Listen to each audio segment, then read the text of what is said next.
So in terms of the signs of political interference that came out from me over the last 2 days, was that I think we saw clear indications of behind-the-scenes pressures, particularly delays in document submission, sudden legal challenges, and subtle coordination, I think, in how some of the witnesses actually framed their testimony.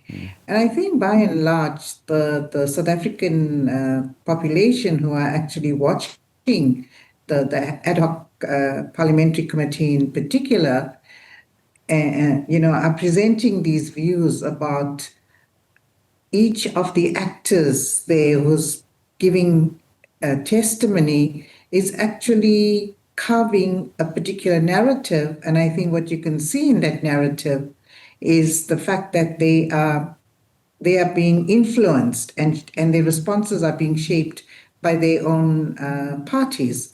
But I think in addition to that, when you listen to the members of that portfolio committee, you can also hear a particular narrative being pushed in terms of their own party politics. So I think in those ways you can see political interference play itself out in these hearings.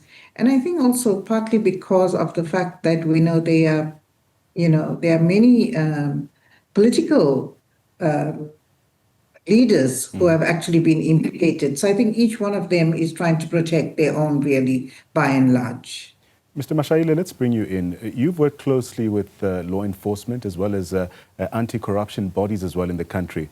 But very interesting is that in these hearings, Sibiya denies any wrongdoing and says that the dockets he moved were indeed dormant. Let's speak to this issue. In your view, does that explanation hold up or even raise more questions around those more than 120 dockets? It doesn't hold sway, what he's saying. One. Two, the number of days, times, and months that the dockets were in his office. You realize, Nhlanhla, that we picked up a serious argument that spoke to the issue of dockets in his office. He did not want to accept that if the dockets were in the office of General Motsepe, who reports to General Sintumule reports to him, they were in his office. It was a little bit of a challenge for him to accept. Drawing up hostility from the observations of the ad hoc committee members. The point that I'm driving home, Nhlanhla, is it didn't do him any good. And back to your question again, it becomes critical that the lessons that we pick up now should help us in the next decade to avoid conflicts and divisions at national policing level, because it would create a mess of this nature that we are seeing. If the operations that he's busy drawing up and it excludes KZN because of the SAWAT relationship, it would impact generally crime prevention, crime combating, and the reduction of crime. We are today learning that we are number 129 out of 166 countries on the Global Safety Report 2025. This is a serious concern, what's going on, and it has a definite impact on this report that I spoke about. Professor Pakgo, safe to say that Sibiya's testimony did raise a lot of eyebrows, but let's speak to your interpretation of his objection about conflict of interest, claiming that some committee members have laid charges against him. Does that then cast doubt on the integrity of this process?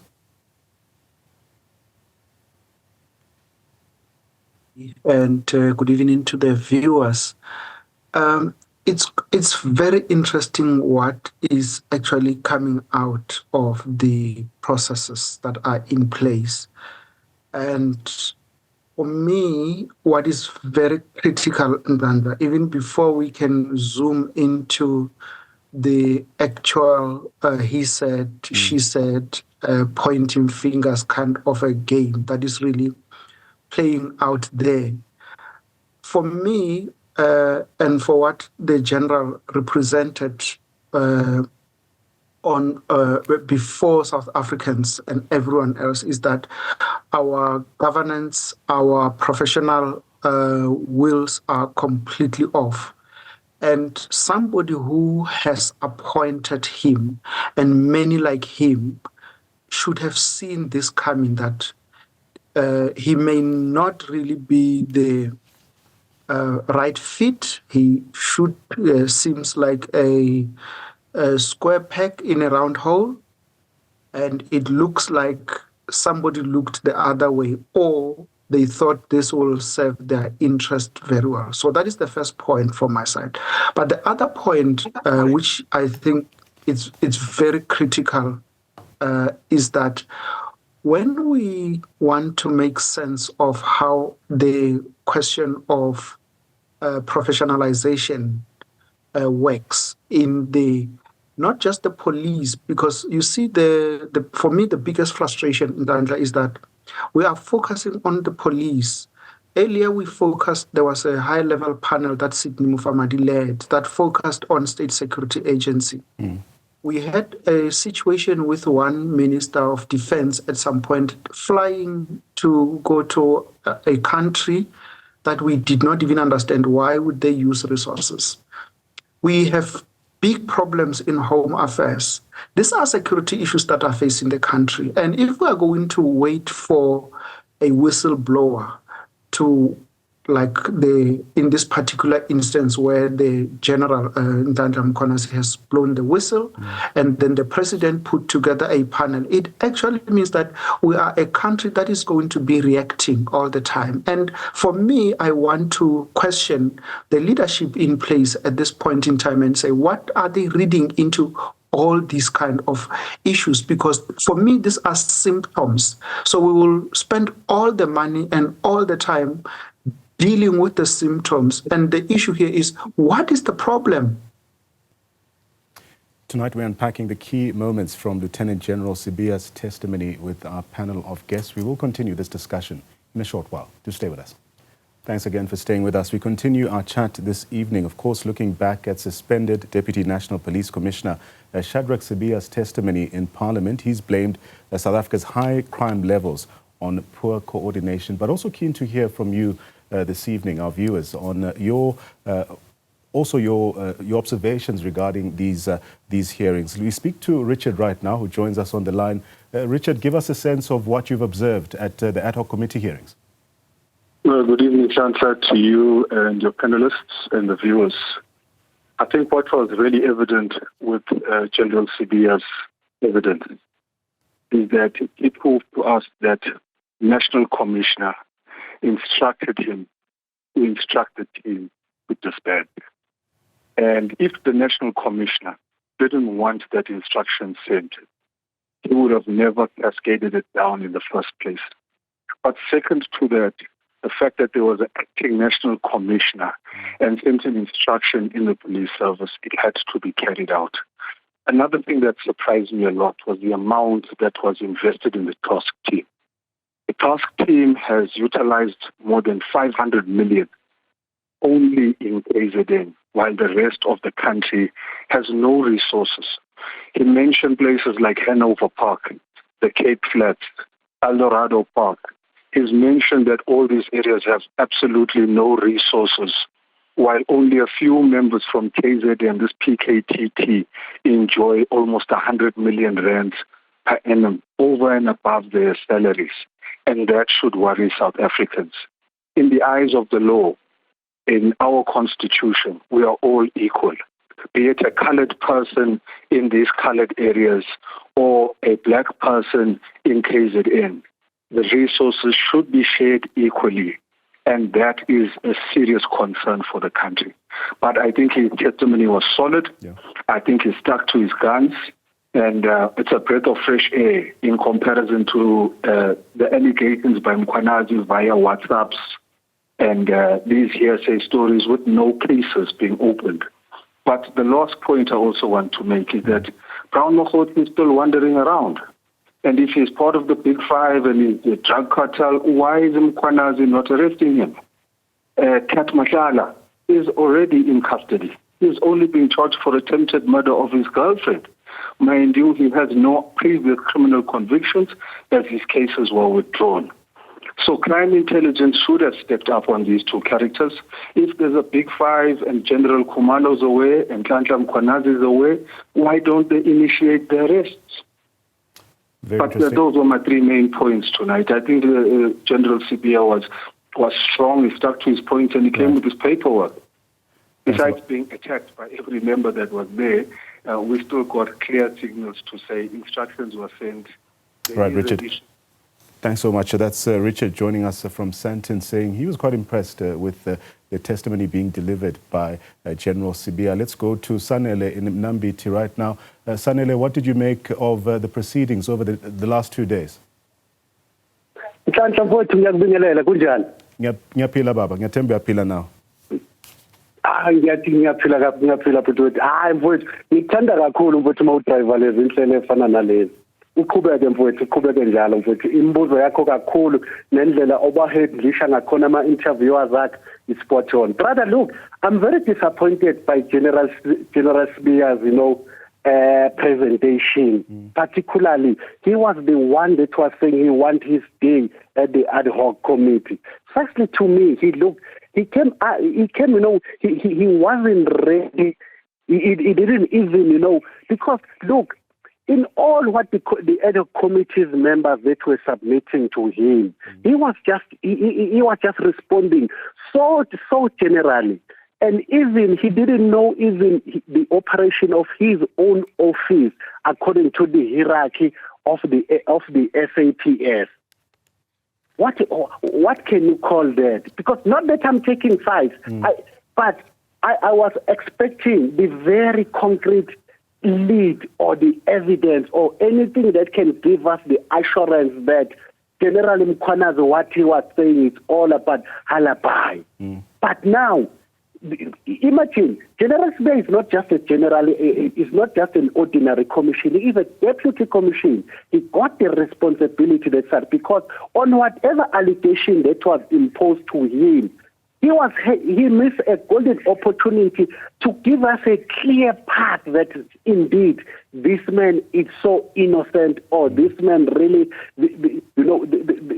they are trying something to pull him down. But personally, I didn't get anything from what was General Sibiya on these 2 days. Thank you so much, Sanele, joining us from Mnambiti this evening. And remember, if, like Richard and Sanele, you want to add your comments as well, send us your comments and questions on WhatsApp to 072-110-5584 or call us on 010-594-6010. Or do engage with us on X. We are at Newzroom 405. But for now, let's continue with our guests this evening, Professor Nhlanhla Gopal, who's a criminologist, a governance expert as well, Professor Kidiboni Pakgo, as well as a security strategist, Andy Mashaile. Dr. Gopal, Professor Gopal, I'll start with you. We've heard from our viewers this evening who've expressed differing views of what they make out at these proceedings. But in your view, and after watching, which institutions or even officials demonstrated real independence here or effectively pushed back against political pressure during the hearings? Did this align with what you've seen in policing or even in governance matters before? So yeah, very interestingly, Nhlanhla, I think I want to start off by commenting on the differing views of your callers, and I think it's it's interesting to hear the views of the callers because each person would interpret the kind of evidence that the DCN is actually the DNC is actually providing. So I think that has a huge impact on how people are actually receiving him. But in terms of the institutions that were showing actual independence, I think there were very few of those institutions that actually displayed actual independence for us today. I think the chairperson, for one, I think was I found him to be independent and objective in the way he is chairing the committee. Then, of course, I think for me, the ANC chief whip, I was very impressed with his, the way in which he posed his questions, etc. Yes, and truly. And then to some extent, I thought that Action SA, Honorable James, I thought that there was a certain degree of independence in her line of questioning, etc. And of course, the DA, I think, as well, I think it was Uta Vessels. I thought that his line of questioning was really objective. And of course, my suspicion is that some of these members sound as though they come with strong legal training or experience in some way, or some, litigation experience. And you would find that their line of questioning is objective in the first instance. And also they didn't give Sibiya, Commissioner Sibiya, much room to beat about the bush and give these general, vague, veiled responses that he seems to be in the habit of giving. Mr. Mashayile, you've often spoken about transparency and forensic oversight as well. What role can independent experts or even whistleblowers then play in helping a committee like this and the public to get the full picture of what's at play? Transparency is key and crucial. And you start off by ensuring that policing at all levels, from a leadership point of view, engages with communities. Let's start at station level, Nhlanhla. At station level, you have a community police partnership at district, at provincial, at national. But what is missing in that partnership is the intensity to hold the police to account. The police, in my experience with them as the former chairperson of the Gauteng Provincial Community Police Board, the police do not want to be held accountable by the communities that they serve. I should hasten to qualify, not all station commanders don't want to account, but generally the feeling would be we want to do what we have to do given the SAPS Act 68 of 1995 and the attending regulations. Also, your partnerships, your public-private partnerships, in forming these kinds of relationship.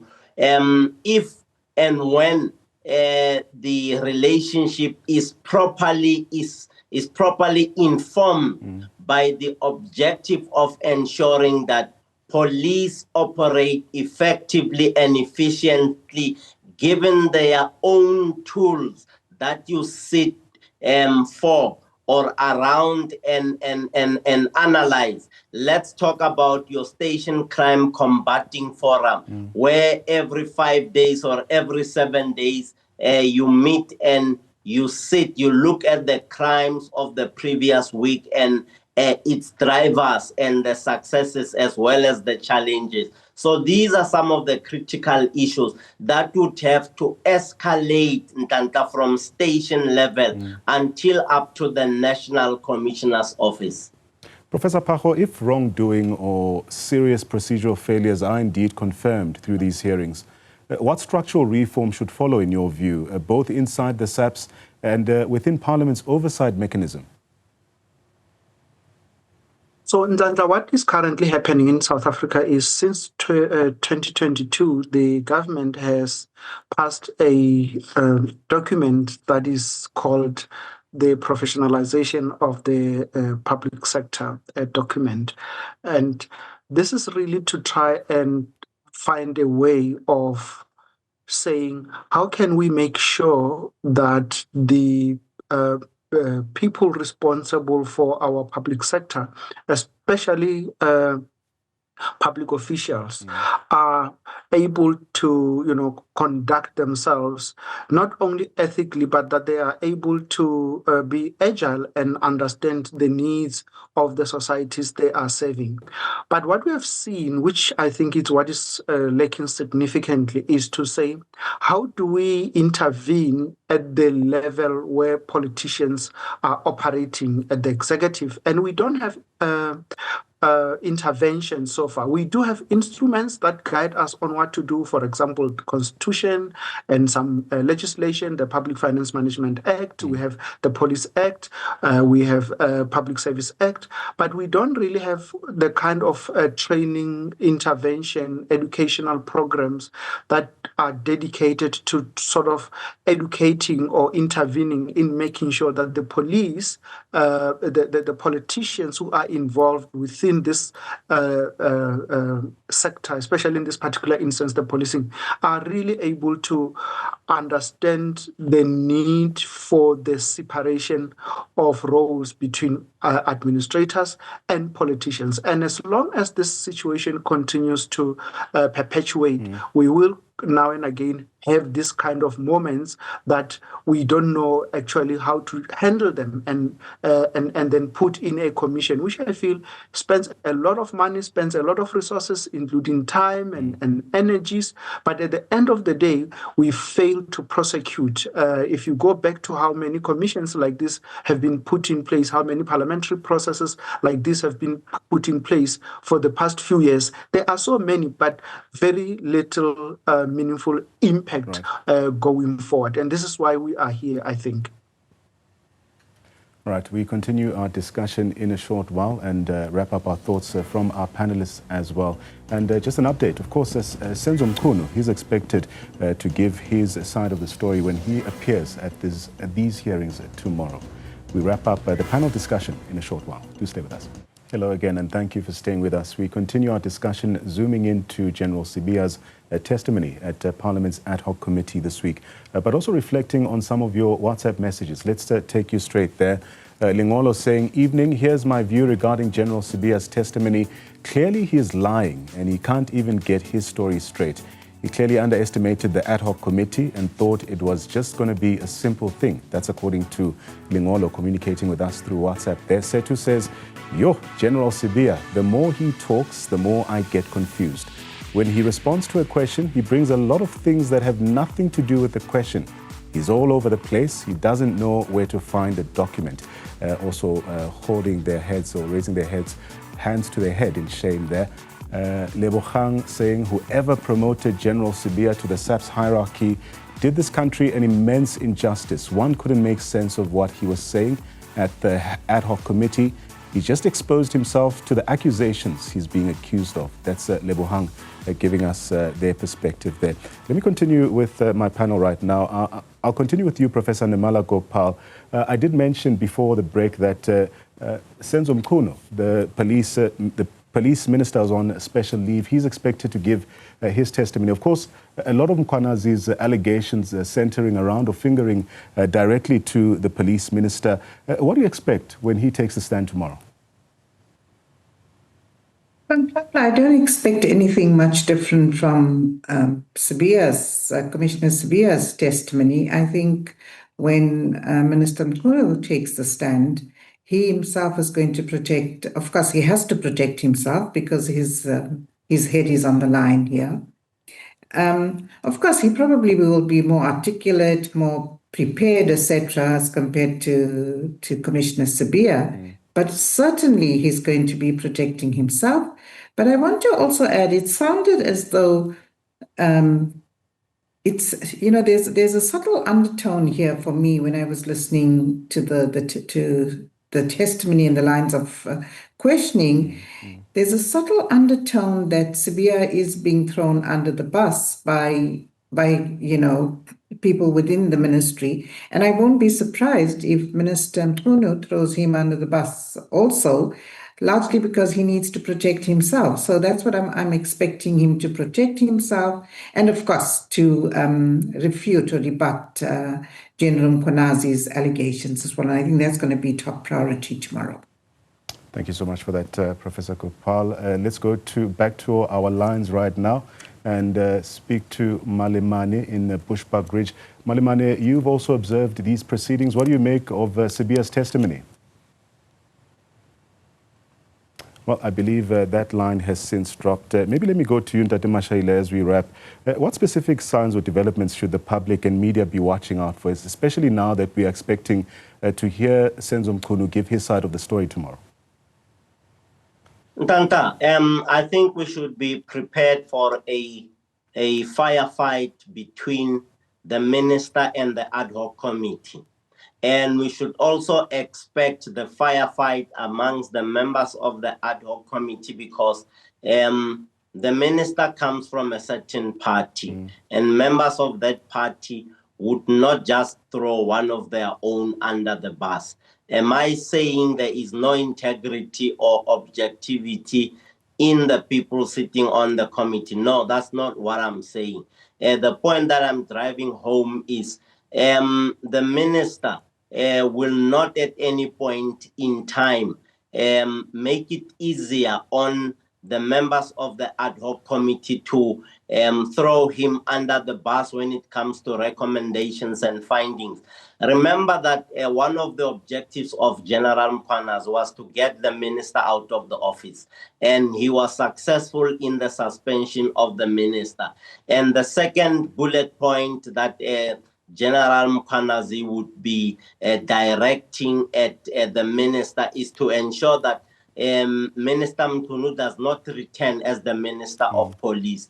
Is that possibility and eventuality at the end of the day? There is a possibility that there will be reshuffling and Minister Mkhunu might not come back as or will not come back as the Minister of Police, given the sensitive nature of things and just the communication. Remember, perception becomes king and it affects your performance as a minister or as a leader in a particular space. And your boss, which happens to be the president, might not want to expose you to fire all the time you stand up as the minister addressing communities or the parliament. So I think the general's strategy, I heard him quote one of the lines of Sun Tzu from The Art of War, and I now understood why is it that on this chessboard he is able to move things around and all are chasing him, including General Sibiya, in terms of dealing with the substance that General Mkhwanazi has put on the table. So you are going through the 13 phases posted in The Art of War by Sun Tzu, and we can tell that General Mkhwanazi now is using stratagem to attack, to checkmate the minister. He has already done that effectively from my observations as having spent time with General Sun Tzu, even though he died 2,500 years ago, from a strategy and tactics point of view. Professor Phakgo, I've got just under a minute left to this conversation. I'm putting you under a bit of pressure here, but let's get a sense of your expectations in the lead up to Mkhunu's testimony. So the minister knows exactly what this means, because it actually means whether he retains his position in this regard or he loses ground. But also what he knows, and I want to agree with my colleagues here, that he is a senior member in the ANC. And so many of the panelists who come from his party will find a way of definitely protecting him in one form or the other. So it's going to be a crunch time, because the opposition would want to prove that he is directly linked to the underworld, as we have seen, but he's going to find a strategy, which I think he already has. And the question is whether that would make a breakthrough for him or will sink him further. So we await with bated breath on this matter. We wait with bated breath. And tonight we've unpacked the key moments from Lieutenant General Sibiya's testimony before Parliament's ad hoc committee, the denials, the allegations, and the deeper questions they raise as well. But this story isn't just about one officer. It's about trust in our police, the strength of our democratic institutions, and whether accountability is real or just promised. As this inquiry continues with more witnesses, more records, and more pressure, we will be keeping a close watch on those proceedings. A big thank you to all my guests, Professor Nhlanhla Gopal, Mr. Andy Mashaile, as well as Professor Kidiboni Phakgo, for their insights tonight into this topic regarding Sibiya's testimony. We bring you more news and updates to follow shortly after this. Please stay with us.